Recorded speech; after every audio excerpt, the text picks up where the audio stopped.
How you doing, guys? So we're there. We're within touching distance now of the 2024 NFL season starting.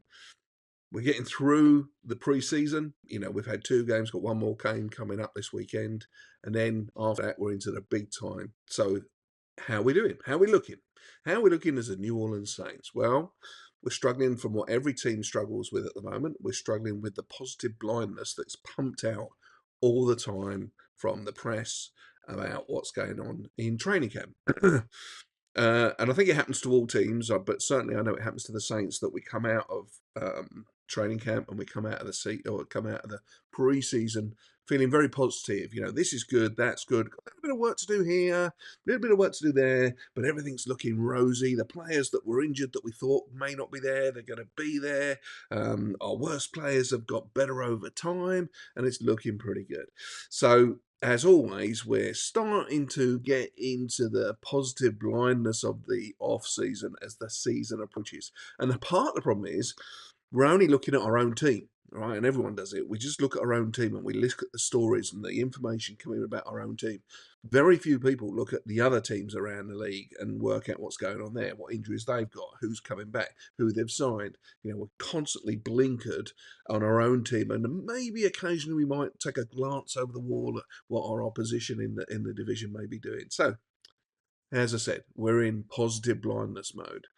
We've got some worries. Our O-line is still an issue, even though, we tried to address it in the off-season with the draft. We haven't quite got it to where it needs to be. Again, we're trying to spin the positive brush. We're trying to get the magic wand out and make it sound better than it actually is. But the worry is that if the majority of the Saints fans, who are just general fans, they don't know the shoe sizes of every player, if they start learning a particular offensive lineman's name and they can't name you the running backs, that's a worry. That's a worry. And they don't know him because it's good. They know him because he's struggling. So I think we all know where we stand there. Derek Carr, I'm positive about Derek Carr. It hurt me last year when the fans were booing, right? I think it's just ridiculous. I don't think he's Drew Brees, and that's the only problem he's got. Everybody refers to him or compares him to Drew Brees. When Drew was in the team, we never were out of a game. We could be 3 scores down and still be in the game with 15 minutes to go. Carr is not that guy. He's not in the elite of the elite quarterbacks that we're used to. And we've got to get used to that. We've got to understand that he's our quarterback and he's the best we've got. In the future, maybe in the next 2-3 years, we might be looking elsewhere. But I'm reasonably happy with Derek Carr. I'm not happy with the fans that were booing. And I'll tell you why. Firstly, it does nothing for the team. Secondly, it helps the opposition. So whoever we're playing against, they'll sit and laugh and cheer. And the third thing that most people don't realise is other teams use it against us when we're trying to sign free agent players. I'm quite sure that when we're trying to sign a player and then he goes to somewhere else, like recently you had a player go to the Falcons to go and talk to them, you think they weren't running tape saying, you're thinking about paying for the Saints? Have you seen what their fans do? Yeah, they fill the stadium, but you get booed in your own stadium. Why do you want to play for a team like that? And I think it hurts the team when we're trying to sell the team to free agent players, and the other teams run videos of the fans booing your own team, a full stadium booing your own team. Who would sign for that? Who would go to a team like that? So that's one of my bugbears about. Don't get me wrong, I completely understand why they're booing, but it just does no good for anybody. The other thing, we've got a new offensive coordinator, which is great, Clint Kubiak. The last guy, I think we could all understand that was probably a bit of a delayed response. We always seem to be 2 years behind what the fans are thinking, and that's what do we know? What do we know? We're not experts, but like when the fans start talking about it and it happens 2 years later, then it's a bit of a head scratcher. But anyway, Clint Kubiak's come in. Who knows? I mean, you could say it's looking good, but we haven't seen anything. We haven't been to any games apart from the preseason. They're not going to show anything there, so it's going to be interesting to see how we pick up on that. My only worry is that good offensive coordinators don't stay around very long. If you're a good offensive coordinator, your next step is head coach. And so is this a stepping stone of maybe 1 or 2 seasons before he moves on to become a head coach somewhere? I guess we'll see. If he's good, I don't think we'll keep him. And that's my bugbear. So I've delayed this video because I wanted to talk about the season gifts that the season ticket offer, that the season ticket members get from the club. So I've delayed it and delayed it and delayed it. And here we are, 2/3 of the way through the preseason. We've got one more game coming this weekend, and still the Saints haven't managed to get out the package for the season ticket holder. To my knowledge, every other team has done it, and it's not unusual. Last year, it was exactly the same. We were getting into the regular season, and the fans still hadn't got their packages. And this is my package from last year. All right, it comes and you get a flag in here. Okay, and it says Saints season ticket holder. You get a little postcard to say thank you for your money. And then you get a fridge magnet. That's what we got last year, and it's what we got the year before. Oh, and a sticker that says season ticket holder. When you look at some of the other teams, it's a little bit, and the fact that it comes late really bugs me. It really, really bugs me because it's not, like season tickets aren't the cheapest things in the world, and they're trying to show support. But you know what doesn't come late from the Saints? Have a guess. This little kiddie here. This thing, when it says season ticket renewal. I've never known this to be late. This comes on time every time. Every time. When the check is due, when they want you to renew your tickets, this little they managed to get this in the post on time. I don't understand why. Like the gift that they give you, that comes somewhere in the season. The gift comes in the season when the game's already being played. But the reminder for your tickets, oh, you can guarantee that's like clockwork. And you know what happens when you don't? When you don't buy your ticket straight away, you get a phone call from the team. You look at your phone and it comes up and says New Orleans Saints are calling you. How cool's that? You get a phone call from the team. That's about the only time you do get a phone call from the team. I'll be honest, when you don't pay, but that's kind of cool, isn't it? So anyway, so that's where we are. Still waiting for our gift from the Saints, as always. Probably the only team left in the NFL that hasn't got their gifts yet. But the Superdome is finished. They tell us. I mean, don't get me wrong. It was I think it was probably 98% finished last season, and you can see the upgrades that had happened there. I'm not a huge fan of the upgrades, but I'm kind of like old buildings. And to me, the Superdome is the best when you're actually sitting in your seat. That's where it's unbeatable. It's like watching something in super high definition with the lighting and everything. It's really cool. But the outside of it, the changes, I could see it. To me, it feels like a very updated airport. And I think that's the kind of thing they were going for. Lots of wide open spaces. They've taken out, I believe, like to me, it seems like they've taken out 2/3 of the toilets and replaced it with bars. So you've got all these empty bars where nobody's drinking. I say nobody, very few people drink because who's going to spend $10 on a beer?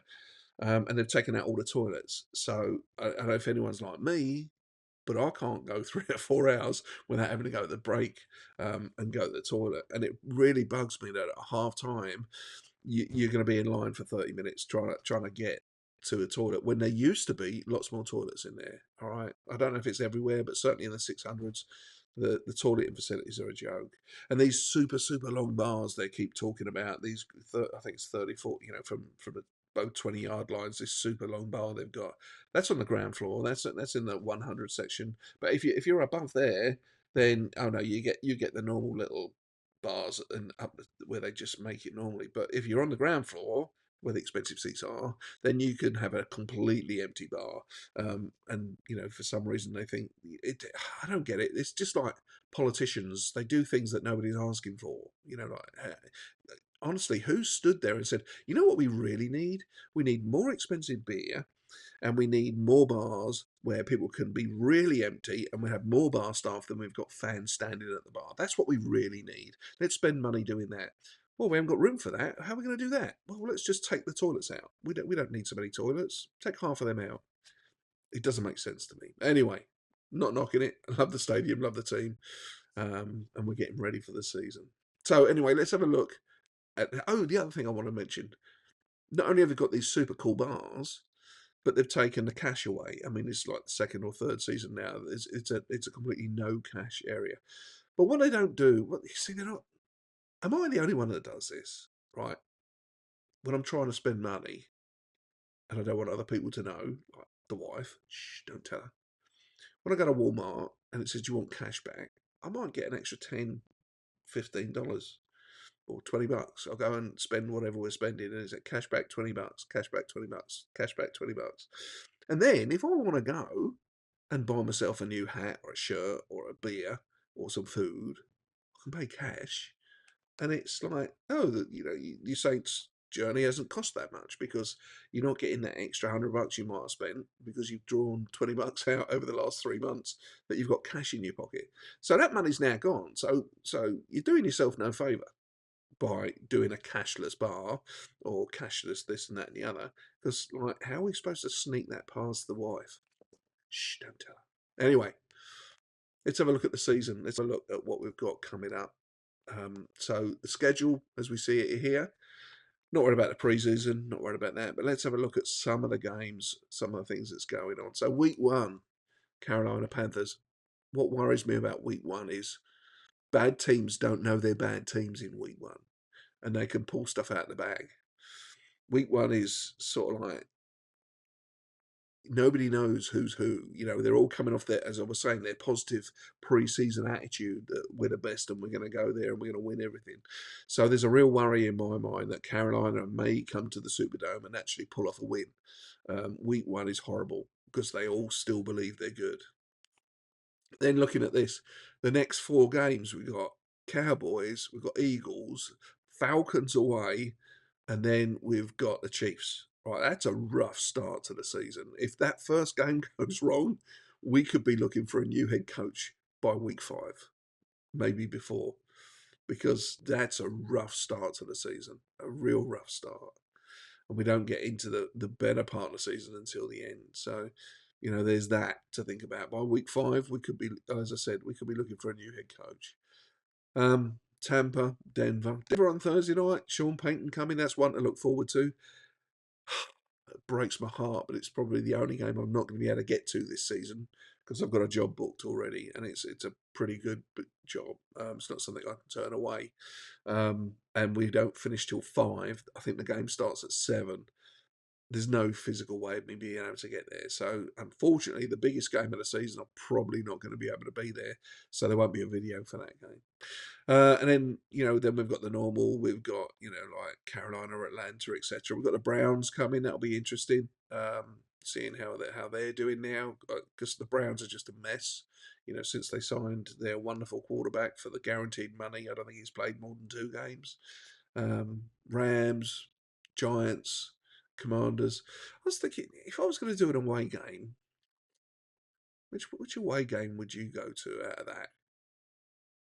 I don't know. I mean, the Cowboys is tempting, but that's right at the start of the season. I'm not too sure about that. What do you tell me in the comments? What away game would you go to? So anyway, that's something I'm thinking about. Maybe, maybe not. So that's pretty much all I've got for you. I'm going to be doing the videos again this year, doing the home videos, showing the experience of the stadium. Hope you watch it. Do subscribe. Do me a favour, subscribe. Leave comments below.